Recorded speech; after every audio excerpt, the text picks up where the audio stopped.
Hello, ladies and gentlemen. So this video is for Tuesday's problems, and you're getting there. This is our last week, and you are officially done with math in elementary school. All right, let's go over. The problems look very similar to yesterday. The idea is we're going to recap each unit each day. Therefore, it's only 8 questions a day, but by the end of the week, you can say, hey, wow, I really remember all the concepts that we learned this year.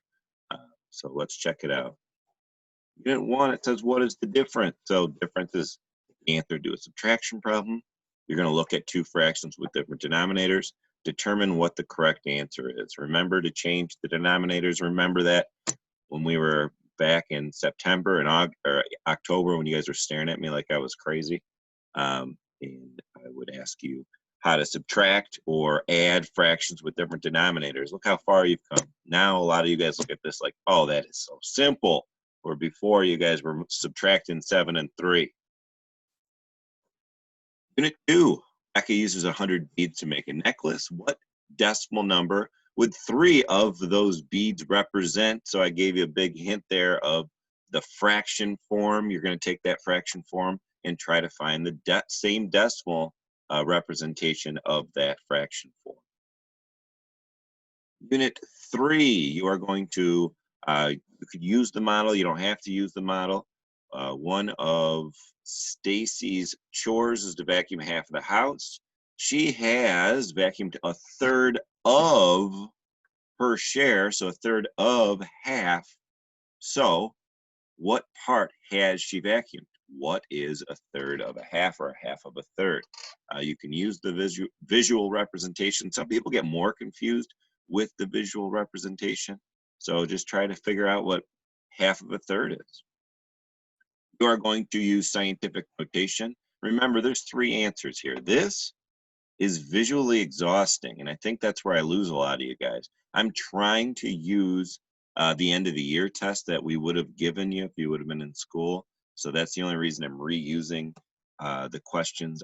I'm not a huge fan of having the answers like this, but just know they're separated. So what is the first answer? What is 4 and 5500ths times 10 to the first power? And then there's 2 different answers on the first. So if you can determine that, you can erase the other 2. And then 4.55 times 10 to the second, and then times 10 to the third. And remember, every time you get multiplied by 10, you move a decimal. Unit 5, workers at a company packaged 6,984 juice boxes. They took all those juice boxes and made them into packs of 8. So how many packs of 8 are in 6,984?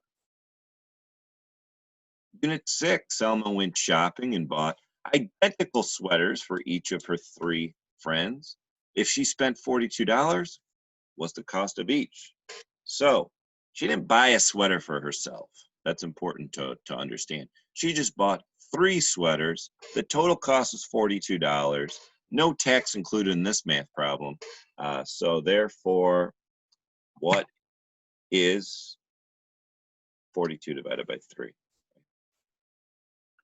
Unit 7, we are going to use a variable there. So you can kind of erase this half. What is 20 minus n times 6? But you know what? Let's not have n. Let's plug 3 in for n. What's your answer? Remember order of operation on that one, and think about, my dear Aunt Sally. And then unit 8 is about Dante's mother making 2 liters of cocoa.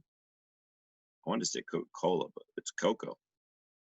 Dante and his 5 friends, so not just Dante, but his 5 friends joined him. So Dante and his 5 friends, they each drank a serving of cocoa.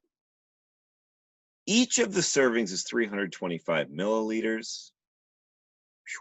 So how much cocoa is left? So unit 8 is a doozy. There's a couple steps here.